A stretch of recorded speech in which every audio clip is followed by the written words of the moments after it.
Olá a todos que me acompanham aqui no YouTube, está começando mais um Bom Dia Mercado, um programa praticamente diário sobre trading esportivo. Vou falar aqui hoje sobre o meu planejamento e a criação de cenário para o sábado, dia 1º de maio, primeiro dia de trabalho do mês de maio. E vou comentar também rapidamente como é que foi esse último dia de abril para mim, tá? Se você não é inscrito nesse canal, não esquece de se inscrever e logicamente deixar o seu like no vídeo, que ajuda bastante. E se eu passar alguma informação equivocada, se você tiver alguma informação a mais, se você tiver algum jogo específico que eu não deixei aqui no meu planejamento, comenta aí embaixo, né? Estamos chegando no final da temporada europeia e é muito comum que alguns campeonatos tenham ali briga pelo rebaixamento, boas brigas pelo título, então pode ser interessante ficar de olho, tá?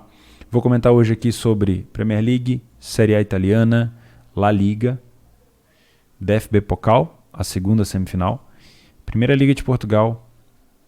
E é isso, tá? Não tá um sábado lotado de jogos, né?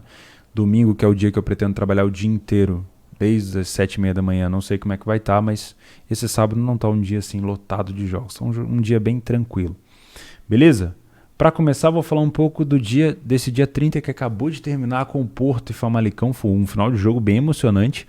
O Famalicão conseguiu fazer o 3-2 e quase empatou para 3-3. Teve uma sequência ali de 3 escanteios muito perigosos. E o Benfica venceu o Tondela, né? Até que foi um padrão de back, na minha opinião, bem claro. O Southampton conseguiu empatar com o Leicester, mesmo com um jogador a menos desde o meio do primeiro tempo. E o Leipzig acabou passando para a final, depois de derrotar o Bremen na prorrogação. Esse jogo foi buscar 2 gols no tempo normal. Teve várias bolas na trave, esses gols não saíram, né? O Bremen completamente recuado e tudo mais.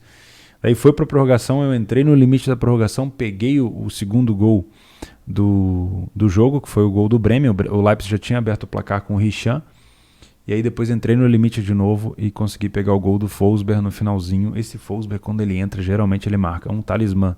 Tem sido um talismã, né? Então foi um jogo onde eu perdi dinheiro no tempo normal, acabei ganhando um pouco de dinheiro na prorrogação.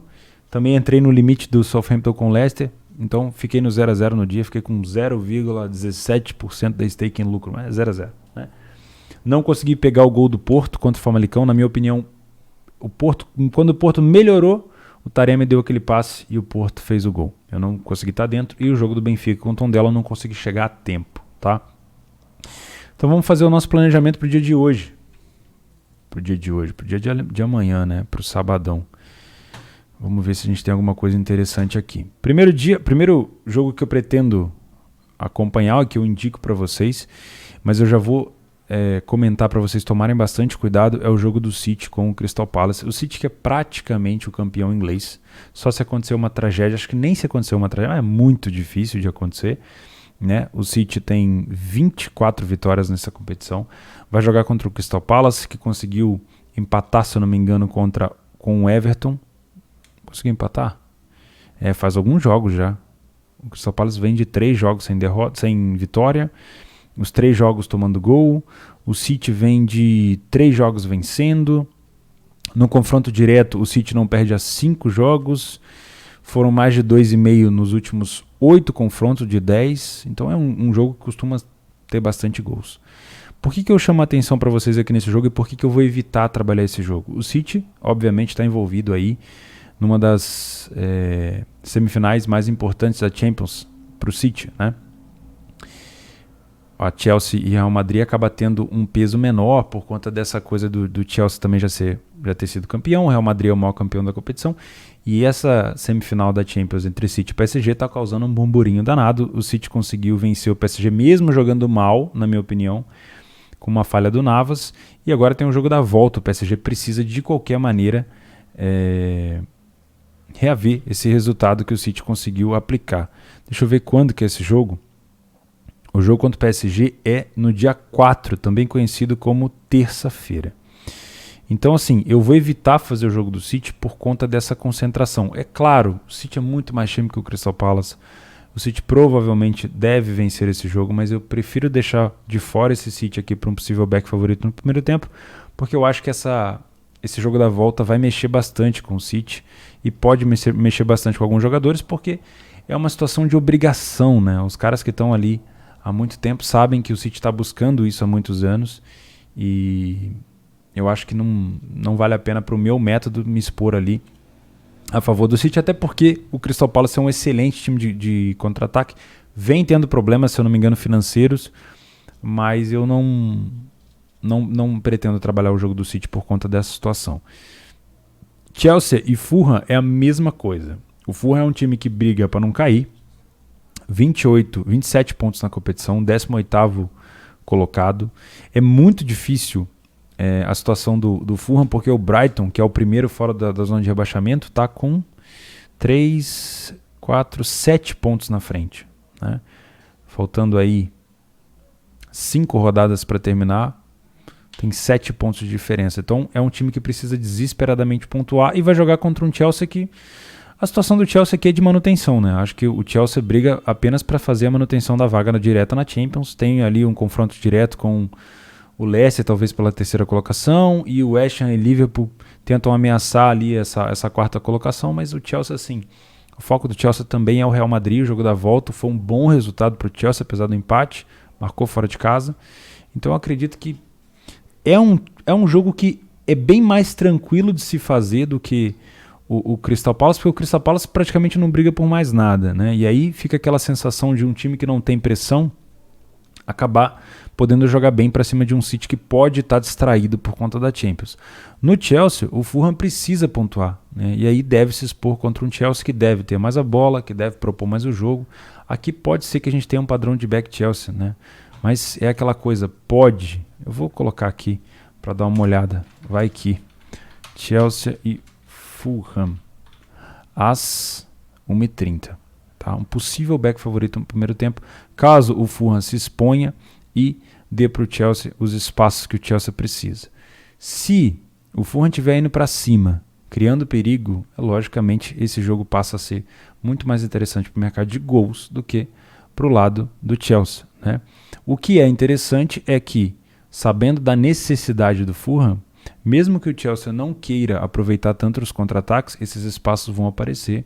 Então, se o Chelsea vier abrir o placar, eu gosto muito desse cenário, né? Quando um time que precisa tá perdendo e tem que ir para cima se expor. Se o Chelsea abrir o placar, a gente pode ter uma situação aqui favorável para o Chelsea ampliar o marcador.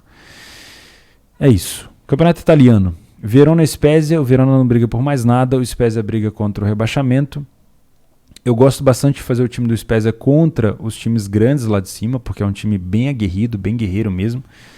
Mas se eu fosse trabalhar esse jogo aqui, eu trabalharia alguma coisa no Leia para a equipe em campo. Mas eu vou deixar esse jogo de fora. Não tá me causando tanta curiosidade assistir esse jogo, porque o Verona não tem nenhuma necessidade. E apesar do Spezia brigar para não cair, eu acho o Verona bem mais capaz aqui nesse jogo. Eu acredito que até a gente pode ter uma leitura de Lei Spezia em algumas situações. O Verona em casa é bem forte, mas eu prefiro deixar esse jogo de fora, tá? 1h nós temos Crotone e Inter aqui, um jogo de um desesperado Crotone, que praticamente já está rebaixado, né? Contra uma Inter que está a 11 pontos de vantagem da segunda colocada Atalanta. Praticamente com a mão no título também é muito difícil da Inter perder esse título, só um desastre, né? Mas por que eu não trago a Inter para trabalhar um back favorito no primeiro tempo? Para quem me acompanha aqui já sabe, eu tenho muita dificuldade de ler o estilo de jogo da Inter. Não é um estilo de jogo que consegue manter uma superioridade muito grande por longos períodos de tempo, e geralmente quando eu entro a favor eu quero ter uma tranquilidade maior, e a Inter às vezes está sendo superior no jogo, daqui a pouco ela recua as linhas, descansa o time, chama o time do Crotone para cima, principalmente por ser o Crotone, um time que provavelmente vai sair para o ataque, né? Temos aqui um atacante que é um dos goleadores, o Simi, né? Que é um centravantão, mas que faz seus gols, né? Se eu não me engano, o Simi tem quer ver, ó? Os atacantes da Série A, os goleadores, o Simi tem 19 gols. É o mesmo número do Muriel, né? 2 gols a menos do que o Lukaku. Só para vocês terem ideia. É um cara muito importante para o time do Crotone. E é um time que vai para cima mesmo, não tem medo. Então, se eu fosse trabalhar esse jogo aqui, eu trabalharia o jogo para gols, tá? Então, eu vou colocar aqui, ó. Crotone contra Inter, porque eu acredito num Crotone totalmente exposto, que não tem nada a perder, os jogadores que ainda estão no time e provavelmente querem se mostrar um pouco mais para ver se conseguem um contrato diferente ali, num time novo na Série A e tudo mais, porque o Crotone já foi. E a Inter, se tiverem vantagem, é bem provável que encontre um Crotone dando espaço com linhas altas e aí possa até golear esse jogo. Então, prefiro trazer para o mercado de gols. O que me faria ficar de fora desse mercado de gols aqui é as cotações amassadas. Se o time, não adianta nada eu ter espaço, eu ter um Crotone se expondo, eu ter uma Inter contra-atacando e eu ter uma odd para gols esmagadas, tá? Então eu fico de fora. Milan e Benevento. Não consigo trazer o Milan para um possível back ao favorito no primeiro tempo, com essa cotação de 1,40. Por quê? Porque o Milan, para quem não se lembra, o Milan chegou a liderar o campeonato italiano por muitas rodadas. O Milan está hoje em 5º colocado. Né? O Milan caiu demais da conta. Né?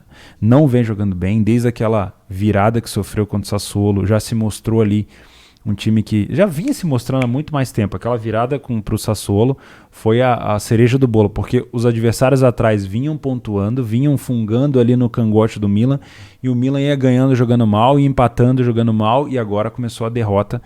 Então já são 2 derrotas seguidas. Provavelmente deve ter a bola contra o Benevento. O Benevento deve dar a bola para o Milan. O Benevento precisa pontuar. É importantíssimo levar isso em consideração na hora que você for trabalhar. O Benevento precisa pontuar. Então, a primeiro momento, o Benevento vai se defender. Vai chamar o Milan para cima. E se defende bem o Benevento, não é um time ruim. Tem um excelente escanteio. O Benevento tem um dos melhores escanteios da Série A. Vai levar perigo nesse fundamento. E tem uma excelente bola aérea, não só de escanteio, tá? Também contra-ataca muito bem. O problema do Benevento é o seguinte: se o Benevento estiver atrás do placar, é um time que não se preocupa nem um pouco em tomar gol. É um time que joga as linhas para cima, vai para cima do Milan e, cara, pode ter certeza que o Milan vai ter espaço para contra-atacar.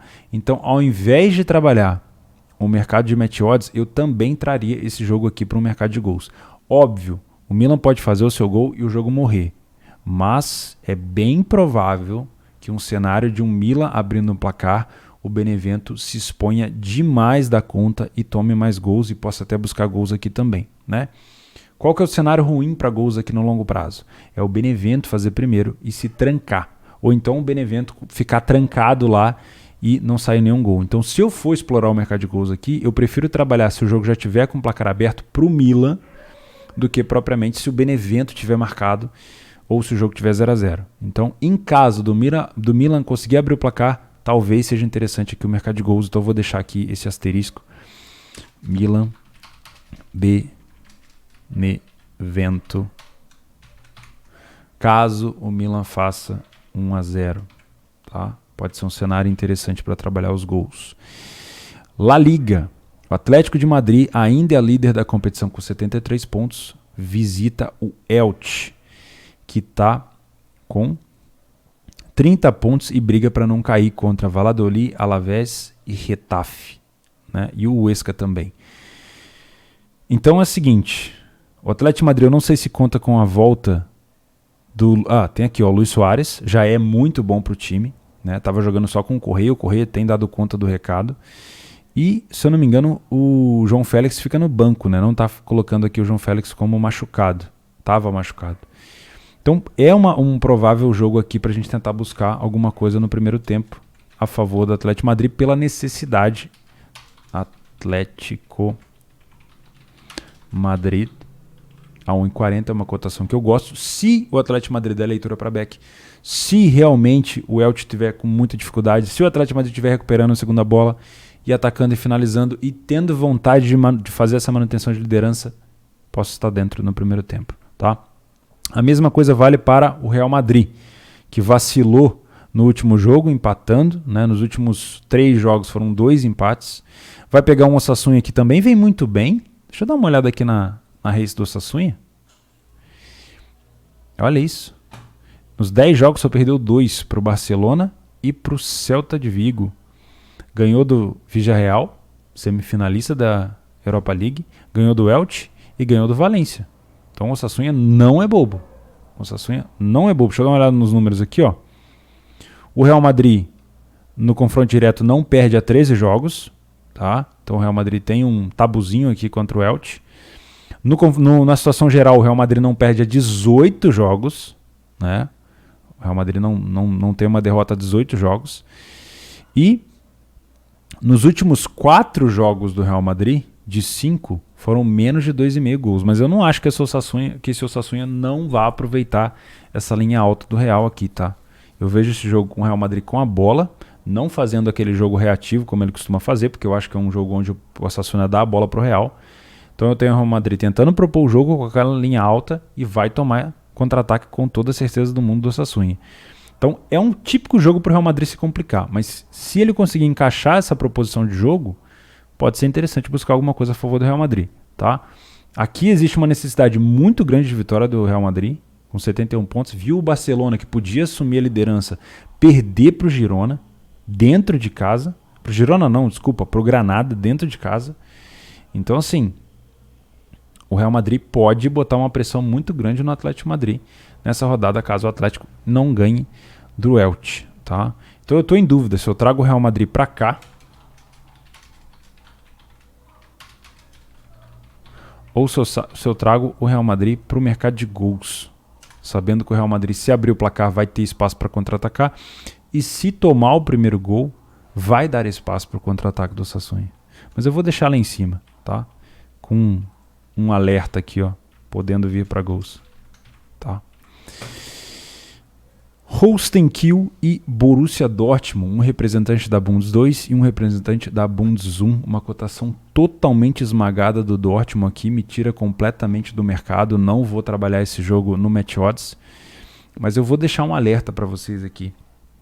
O Dortmund melhorou muito nos últimos jogos, tá? O Dortmund vem pontuando bem na Bundesliga e vem melhorando bastante depois que foi eliminado da Champions League, mas o Kiel não é besta. O Kiel eliminou o Bayern de Munique, o Darmstadt,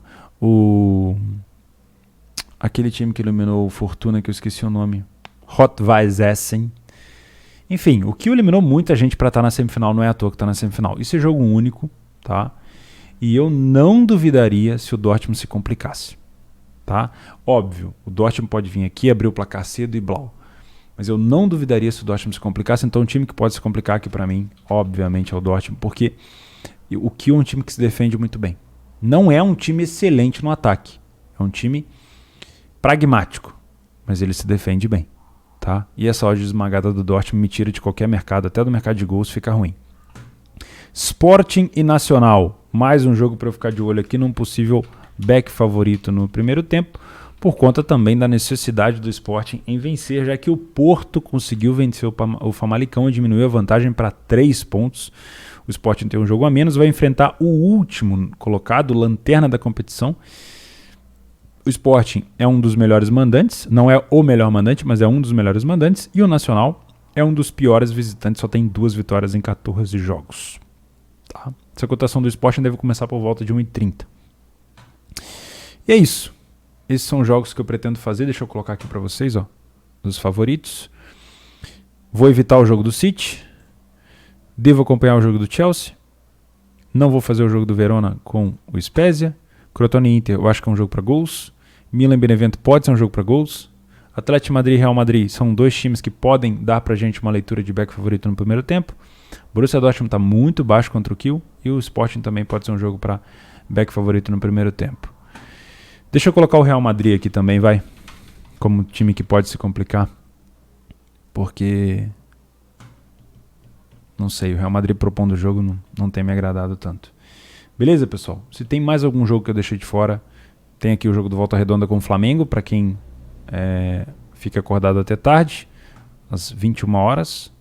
O Flamengo começando a 1h40 também pode ser um jogo interessante para back favorito no primeiro tempo, mas o time do Volta Redonda é muito veloz no contra-ataque, toma cuidado, tá?